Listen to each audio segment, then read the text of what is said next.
La regard se croise. Général Tiani Assimi Goïta Bamako, les dessous d'une entrevue cruciale.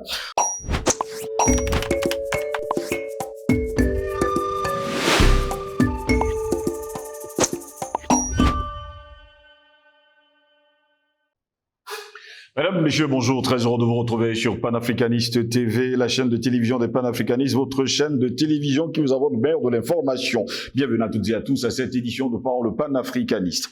Pour sa première visite en dehors du Niger depuis sa prise de pouvoir à Niamey, le général Abdourahmane Tiani s'est rendu au Mali. Il a rencontré son homologue Assimi Goïta qui l'a remercié pour son soutien. Le général Tiani a remercié le Mali pour le soutien et la détermination des autorités et du peuple malien à cheminer auprès des autorités et du peuple nigérien, et ça, quels que soient les obstacles, lors d'une déclaration à la presse avant de quitter le Mali pour le Burkina Faso. Le Mali et le Burkina, dirigés par des hommes et surtout des militaires patriotes arrivés au pouvoir il y a encore quelques années, pour le Mali en 2020 et pour Abdourahmane Tiani en 2022, avaient rapidement affiché leur solidarité avec les généraux de Niamey. Après leur prise de pouvoir fin juillet, ils ont créé ensemble une alliance des États du Sahel qui prévoit une assistance mutuelle en cas d'atteinte à la souveraineté et à l'intégrité territoriale des trois États et des liens économiques renforcés. Eh bien, l'objectif est de transformer la région sahélienne de zone d'insécurité à une zone de prospérité, a dit Abdourahmane Tiani. Soudé contre les pressions internationales qui poussent pour un retour à un régime démocratique, les trois régimes le sont également contre les djihadistes dont les attaques ravagent toujours les pays. Rappelons d'ailleurs la situation d'embargo du Niger, objet de sanctions politiques et économiques de la CEDEAO, comme l'a été un temps le Mali. Le général Tiani a remercié ses voisins maliens et burkinabé qui continue à commercer avec son pays. Il paraîtrait que l'objectif de l'embargo était d'exercer une pression sur les autorités, mais c'est sans tenir compte du fait, c'est plutôt que le peuple qui souffre, et nous en sommes conscients, et c'est pourquoi nous sommes disposés à échanger, à négocier, mais avec des gens qui sont animés de bonne volonté, avec des gens sincères, avec des gens qui ont le souci du peuple africain, a dit le général Tiani. La durée de la transition au Niger n'est pas encore connue, mais le général Tiani avait annoncé peu après sa prise de pouvoir qu'elle n'exercerait pas 3 ans. Au Mali, l'élection présidentielle qui devait se tenir début 2024 a été repoussée à une date indéfinie. Un communiqué publié le 23 novembre dernier indique que Bamako accueillera du 23 novembre au 1er décembre 2 réunions ministérielles en vue de dégager les perspectives d'opérationnalisation de l'AES, l'Alliance des États du Sahel, notamment l'élaboration des textes, la mise en place des organes et les modalités de son fonctionnement. La première réunira les ministres de l'économie et du commerce le 25 novembre. C'est bien ça qui a été fait pour aujourd'hui d'ailleurs, novembre, pour les questions de développement économique. Les ministres des Affaires étrangères des 3 pays se réuniront le 30 novembre prochain pour les questions politiques et diplomatiques. Ces réunions précéderont une rencontre à une date ultérieure des ministres de la Défense, poursuit d'ailleurs le communiqué. Voilà pourquoi nous nous intéressons d'ailleurs à ce sujet. Les regards se croisent. Général Tiani Assimi Goïta Bamako, les dessous d'une entrevue cruciale. Pour répondre à nos questions, nous sommes avec Patient Parfum d'Homme, homme politique et panafricaniste, qui est notre invité ce matin. Patient Parfum d'Homme, bonjour, bienvenue à vous. Bonjour Steve Jesselengos, bonjour à nos techniciens, bonjour à nos millions d'internautes, bonjour à toute la grande galaxie panafricaine et merci pour l'invitation. Assimi Goïta et le général Tiani se sont vus il y a encore quelques jours. Qu'est-ce qu'on peut bien dire de ce qu'ils se sont dit? Mais il faut d'abord apprécier à sa juste valeur cette initiative du général Tiani, qui, au-delà des accords qui sont déjà conclus, j'allais dire, signés entre les 3 parties les 3 États de l'Alliance des États du Sahel, qui a quand même tenu pour cette première sortie, depuis qu'il a pris les rênes de pouvoir au Niger, de se rendre auprès de son frère malien, parce que ne l'oublions pas, quand les tambours, les trompettes de la guerre organisé et instrumentalisé par la CEDEAO, instrumentalisé par les Occidentaux, Paris en premier, sonnait aux portes du Niger. C'est le Mali qui, le premier, a décidé que quiconque s'attaquerait au Niger s'attaquerait aussi au Mali. Oui. Et on a vu dans la foulée les soldats de Burkina Faso prendre la direction du Mali et du Niger, autant pour moi, pour aller combattre auprès de leurs frères d'armes nigériens contre cette opération de barbarie montée par la CEDEAO qui a été instrumentalisée par l'Occident. Donc, il fallait payer cette visite-là pour remercier le président Assimi Goïta et de lui dire tout le ressenti du peuple nigérien pendant ces moments où on a cru que vraiment le feu allait se battre sur le Niger pour détruire sa population, son peuple, en fait pour l'anéantir, sur le fallacieux prétexte qu'il fallait ramener Bazoum au pouvoir. Donc ça, du point de vue de la civilité, on peut le noter. Maintenant, il y a un deuxième temps qui est quand même que ces États ont signé des accords. Bon, sur le plan militaire, ça produit déjà des fruits, tout le monde le voit, mais l'accord militaire, c'est de sécuriser l'espace, c'est de sécuriser les populations, mais ça doit avoir comme deuxième conséquence le fait qu'il faut créer des conditions économiques pour que les populations puissent vivre mieux. Et pour cela, il faut mettre sur place des mécanismes, des institutions, des organes qui se mettent rapidement au travail pour commencer à créer des conditions de ce développement de manière réelle, un développement solidaire, un développement intégré, un développement qui tiendra compte certainement du fait que ces trois pays ne vivent pas en vase clos avec les contradictions que nous constatons, mais qui surtout devait s'atteler à mettre en place des mécanismes qui permettront aux différentes populations de ces trois pays-là de circuler librement dans leur espace, de commercer librement, d'entreprendre librement, de créer une nouvelle école qui est refondée sur des valeurs patriotiques propres, mais c'est une école qui aura pour vocation de créer des sachants qui seront capables de transformer leur environnement immédiat pour permettre à ces populations de vivre mieux. Et là, il y aura, on parle souvent de dommages collatéraux, mais là, je crois que c'est le bonus qu'on va avoir parce que quand j'ai écouté, par exemple, dans l'une des sorties de ces dirigeants, la question du bassin du lac Tchad, vous voyez donc ils sortent un peu de leur cadre parce que c'est le Niger qui est l'un des membres de ce bassin du lac Tchad, parce que le lac Tchad, c'est le Niger, c'est le Nigeria, c'est le Cameroun, c'est le Tchad. Mais ils questionnent comment faire pour refaire du pourtour du lac Tchad un bassin de production important.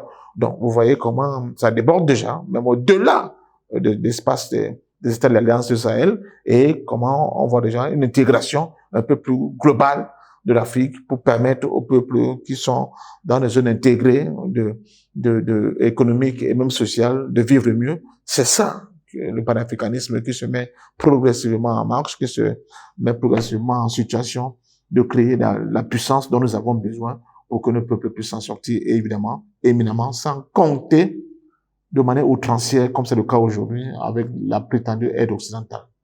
On ne va pas également oublier que le périple de Abdourahmane Tiani ne s'est pas seulement arrêté à Bamako, il a également mis les pieds du côté du pays des hommes intègres, le Burkina Faso, à Ouagadougou, où il a rencontré le capitaine Ibrahim Traoré. Eh bien, il est arrivé là-bas, c'était jeudi dernier, en début de soirée, pour une visite d'amitié et de travail. C'est ce qu'avait déclaré d'ailleurs le capitaine Ibrahim Traoré. Bien, bon, voilà, je vous laisse l'opportunité de renchérir sur cette question-là. Oui, c'est pour dire que c'est ça, c'est-à-dire que j'ai été en difficulté, les canons étaient déjà tout dressés devant ma porte. Vous êtes venus porter assistance au peuple nigérien, vous avez mis votre poitrine en exergue en étant prêt à recevoir ces balles qui étaient destinées à mon peuple. Donc je vous dis merci. Je vous dis merci de fond du cœur à mon nom propre et au nom du peuple nigérien. Mais maintenant, nous sommes dans une autre avancée sur le plan économique, sur le plan de la pensée, de la programmation, n'est-ce pas, économique et sociale de nos États. Qu'est-ce qu'on fait? Parce que rapidement, il faut qu'on commence à mettre en place, autant pour moi, des structures, comme je dis, connexes, pour produire maintenant le développement. Il faut rapidement les mettre en place. Sur le plan militaire, on va davantage affiner. Nous savons pertinemment que c'est pas gagné totalement, parce que il y a toujours des poches de résistance qui continuent. Là encore récemment, il y a encore un affrontement. Bon, d'abord, un groupe rebelle, soi-disant djihadiste affilié à Al-Qaïda, qui se bombe de torse en disant qu'ils ont pris une caserne entre les mains de l'armée malienne dans la zone de Tombouctou. Ça participe de cette contradiction-là qui va s'affirmer de plus en plus, plus nous irons vers des victoires, plus l'ennemi tentera de donner l'impression qu'il existe toujours. Donc, maintenant que nous tenons par le bon bout sur la question militaire, sur la question de la sécurité de notre espace, des hommes et des biens, il faut rapidement enclencher le processus, n'est-ce pas, de développement de nos pays. C'est que Ruben Oum avait appelé l'élévation du standard de vie des populations. Parce que, écoutez,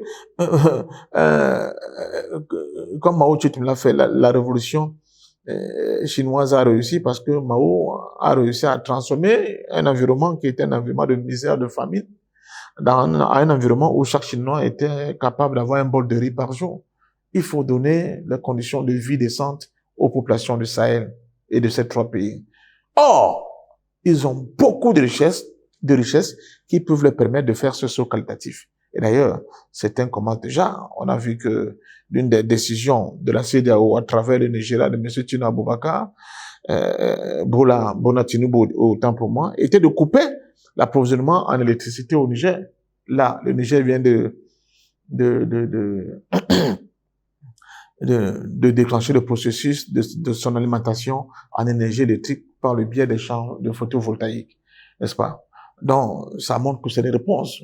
Ils montrent qu'ils ont les réponses. Il faut cette volonté pour prouver qu'on va plus dépendre de qui que ce soit, surtout pour ceux qui veulent faire nous faire du chantage. L'inauguration de ce champ photovoltaïque est une réponse au Nigeria pour leur dire nous n'accepterons jamais de nous coucher sur le fallacieux prétexte que nous dépendons de vous pour ceci ou cela. Et rapidement, le Burkina a dit qu'il va lancer l'implantation d'une centrale à énergie nucléaire, n'est-ce pas, sur son sol, pour mieux exploiter, par exemple, son nord. Et le Mali aussi a déjà pose la première pierre de l'industrie qui va, n'est-ce pas, raffiner l'or sur place avec les dividendes que vous pouvez vous imaginer. Et je crois que rapidement... 400 kg d'or par jour. Voilà. Dans des sommes très importantes. Oui. Avec la capacité d'employer des jeunes Maliens et même des jeunes Africains en général. Donc, il faut qu'on aille vers là. Il faut qu'on dépende de moins en moins des clubs de Paris, des clubs de Rome, de la Banque mondiale, des Fonds monétaires internationaux. Il faut qu'on crée des banques centrales intégrées. Pourquoi pas une seule banque centrale? Qu'on crée la monnaie pour les États du Sahel, qu'on crée des instituts de financement, des banques pour ces États-là qui seront capables de financer ces activités minières sans que on vienne nous bassiner les oreilles avec le fait que tant que les conditionnalités sur les droits de l'homme, sur les élections démocratiques, sur ne sont pas respectées, vous n'aurez pas les financements pour développer votre propre économie. Non, il faut mettre fin à ce chantage. C'est ça le début, ce que j'appelle le balbutiement de la souveraineté. Et à partir de ce moment-là, je crois que tout le monde verra très bien, surtout les pays africains qui continuent de traîner les pieds parce qu'ils sont toujours dans ce chemin de pensée occidentaux, au niveau de leurs dirigeants. Ils comprendront très bien qu'il y a des gens qui peuvent réussir parce que le monde existe comme ça. Des gens qui peuvent permettre à leur peuple de vivre mieux sans être complètement des espèces de chiens couchants de l'ordre impérialiste occidental.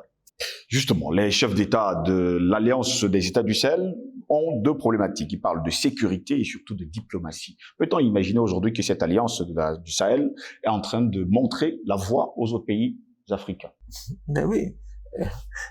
Leur diplomatie ne dépend plus de Paris. Ce n'est plus Paris qui donne les lois, le là, qui oriente, qui monte de cap. Ils sont libres aujourd'hui. Moi, au tout début, j'ai senti que il y avait quelque chose de nouveau qui se produisait. Quand on voyait un pays comme le Burkina Faso, qu'on traitait comme un des pays les plus pauvres au monde, prendre sur lui, à travers son leadership, Ibrahim Traoré, de signer des accords de coopération sur le plan diplomatique avec un pays comme la Corée du Nord, mon cher ami, c'est un indicateur très fort. C'est un indicateur très fort. Cela veut dire tout simplement qu'ils sont en train de dire, par cet acte-là, que nous n'allons plus dépendre de vos petites recommandations au cas, n'est-ce pas, et ultimatum, faites comme ça, si vous ne faites pas comme ça, ça va arriver. Non, non, non. Nous sommes majeurs. Nous allons maintenant choisir sur le plan diplomatique les pays qui vont nous permettre de nous accompagner dans notre intention, dans notre ambition de transformer complètement notre espace pour permettre à nos peuples de vivre mieux. L'avancée du désert, comment on va faire pour créer des mécanismes qui vont permettre à ce que l'activité agro-pastorale revienne dans ces régions qui ont des terres arables qui produisent beaucoup, qui sont très riches, mais qui de l'abandon des politiques néocoloniales n'ont pas permis à consolider, soit à faire reculer le désert durablement pour créer des zones agro-pastorales qui vont permettre aux populations de vivre mieux, de bien manger et même d'exporter, n'est-ce pas, la plus-value ou bien les excédents, autant pour moi, de leur production. Donc, je pense que là, c'est une volonté politique qui se met en branle, qui est palpable, qui n'est pas de l'ordre des intentions. Comme j'entends, nous serons émergents en 2035. Non, on n'est plus dans l'incantation, on est là dans le vrai, on avance avec des objectifs précis et on articule, n'est-ce pas, de manière visible, n'est-ce pas, cette volonté-là. Donc, je pense que c'est un chemin que doivent suivre les Africains aujourd'hui. Et tous les Africains doivent soutenir, n'est-ce pas, ces initiatives, ces démarches, parce que elles n'ont pas seulement pour vocation d'aider ces 3 pays signataires de cet accord de Liptako-Gourma d'aller de l'avant. Elles ont aussi, c'est aussi comme, sur le plan symbolique, un exemple pour montrer à ceux qui traînaient le pas, à ceux qui hésitaient, à ceux qui avaient peur que non. La liberté, certes, elle a un prix, elle a même un coût. Mais, c'est une possibilité, c'est une voie qui nous est ouverte aujourd'hui. Dans la création de ce nouveau monde multipolaire, certes qui est balbutié encore, dans ce processus de dédollarisation, certes qui est encore à ses débuts, mais qui est là, tout le monde le voit. Qu'attendez-vous? Qu'est-ce que les autres pays attendent pour emboîter le pas? L'Afrique centrale attend quoi? Je dis cette réunion-là, avec les ministres des Finances de la CEMAC, à Paris, pour convaincre les bailleurs de fonds en suppliant qu'on leur donne un peu d'argent pour le pays pour des projets intégrateurs au sein de la CEMAC. Mais c'est quoi ces chimères-là? Jusqu'à quand? On comprend. Depuis plus de 10 ans, nous hurlons. On nous a même appelés les aboyeurs. On accepte. Sur le plateau de télé, avec vous, qu'il faut mettre fin au franc CFA. On ne cesse d'entretenir le rêve. Oui, non, c'est fini. C'est quand il y aura les crypto-monnaies qu'on va détourner. Mais il n'y a pas de volonté politique pour dire à la France que c'est terminé. On ne peut plus continuer à accepter cela. Mais pourquoi? Parce qu'à la tête de la plupart de nos États, il y a des gens qui ne comprennent pas ce qu'il faut faire. D'autres sont arrivés là par hasard. Ils n'ont aucune. La vacuité sur le plan politique est terrible. Ils ne savent pas ce qu'il faut faire.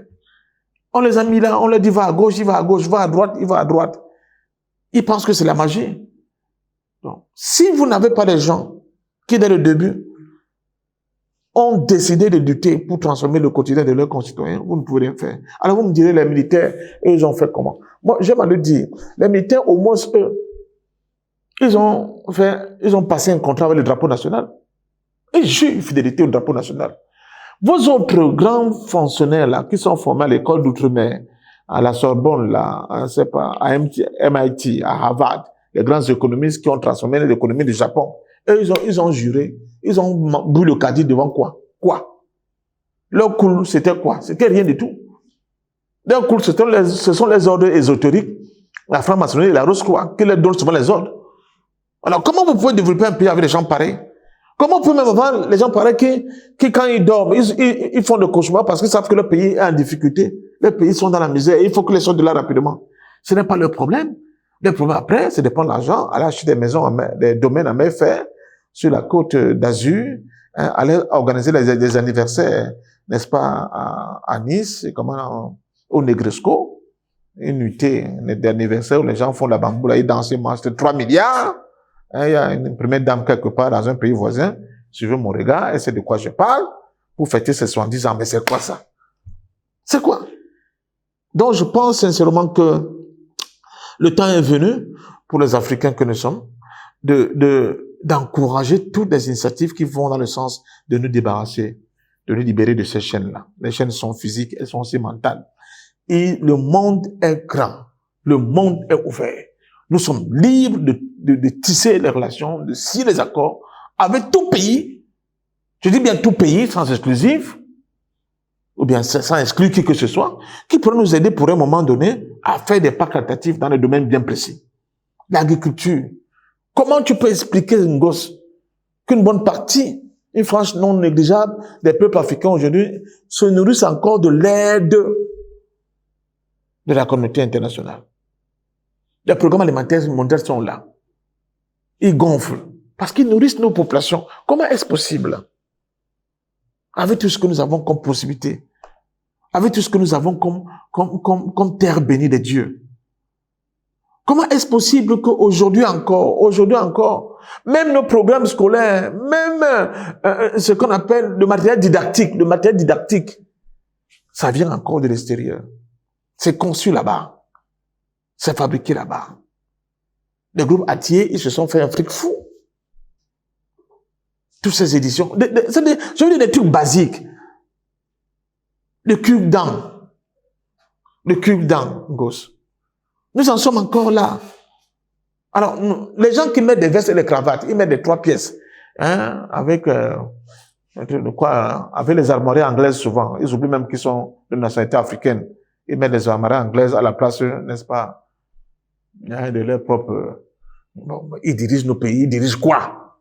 Qu'est-ce qu'ils dirigent? Tout le monde, avant d'ouvrir la bouche, il te dit qu'il est docteur en ceci, professeur en cela. Et alors, ça règle quel pays? Ça règle quoi pour nos pays? Qu'est-ce que ça règle concrètement? Ça règle quoi? Au contraire, ça nous apporte la misère. Et ils ont échoué. La plupart des enfants sont devenus fumeurs de drogue. Parce qu'ils copient la poubelle de ce qu'ils appellent la culture évoluée de l'Occident. Ils ont échoué dans leur propre capacité à constituer des familles solides, à élever leurs enfants. Et c'est eux qui nous dirigent comment? Comment? Nos villes sont devenues des poubelles. On négocie avec les rats et les cafards pour dormir la nuit. Alors que nous sommes assis sur des montagnes d'or, de diamants et de tout. Nos pays sont traversés par des cours, des rivières, des fleuves. Nous n'avons pas d'eau à boire. Ces gens-là devaient s'interroger et se poser la question de l'utilité de cette coopération que les autres appellent l'opération quasi naturelle, que nous continuons d'entretenir avec ces pays. Ces pays se moquent de nous. Je crois que quand les Asiatiques, par exemple, les Chinois, les Japonais nous regardent, les Vietnamiens disent que mais les Africains, là, qu'est-ce qui se passe dans leur tête? Donc je crois sincèrement que le moment est venu, nous saluons cette approche du général Tchiani. Il faut renforcer la solidarité, il faut renforcer les politiques, il faut renforcer les coopérations. Pourquoi ne pas aller à court terme, vers une fédération, n'est-ce pas, des États-Unis d'Afrique de l'Ouest? Peut-être que cette fois-là, parce que j'apprends qu'il y a au moins 2 pays qui sont en train de toquer à la porte de l'Alliance des États du Sahel. Bon, la CEDEAO, je crois que serait mort de sa belle mort. Je n'aurais rien provoqué. Comme disaient les gamins, j'aurais mon paquet de popcorn en étant à un endroit bien précis pour assister à un entraînement de première classe pour cette organisation qui a montré complètement sa vacuité, son côté évanescent du point de vue de sa capacité à développer cet espace-là. Merci à vous, patient parfait, d'avoir été les nôtres. C'est moi qui vous remercie et ne cesse de dire, nous ne sommes pas, c'est pas un discours défaitiste, mais c'est un discours pour dire à nous tous, hein, et nous, vous et moi avec, mais bon, chacun de nous en fonction de son niveau, de ses moyens, de ce qu'il a pu apporter, on ne peut pas dire que nous n'avons rien apporté. Ça fait plus de 10 ans que nous sommes dans cette bataille. Nous voyons seulement comment nos frères traînent les pieds. Ils ne voient pas ce qui se passe dans le monde. Ce qui se passe dans le monde est énorme. Même des pays comme le Qatar, l'Arabie Saoudite, c'est quoi? C'est pas grand chose. Mais ils ont compris que il faut apprendre à diversifier, à s'autonomiser, à attendre les mêmes à celui qui était considéré hier comme son pire ennemi, parce que les avantages économiques intégrateurs dans leur sous-région est plus important que le fait qu'on continue de les imposer d'utiliser le dollar. Donc, ils ont bien compris que le centre du monde s'est déplacé. Dès le marchand du monde, c'est maintenant du côté asiatique. Pourquoi ne pas aller là-bas où les Tchèques gagnent tous les jours que de continuer à être avec les losers? Donc, bon, voilà. Donc, merci pour cette invitation une fois de plus. Je dis aux jeunes Africains, allez de l'avant, vous allez gagner. Vous allez gagner parce que c'est seulement dans le combat qu'on gagne avec la lutte qui libère, disait Thomas Sankara. Merci à vous également, mesdames, messieurs, de nous avoir suivis. Bonne journée à toutes et à tous. revoir.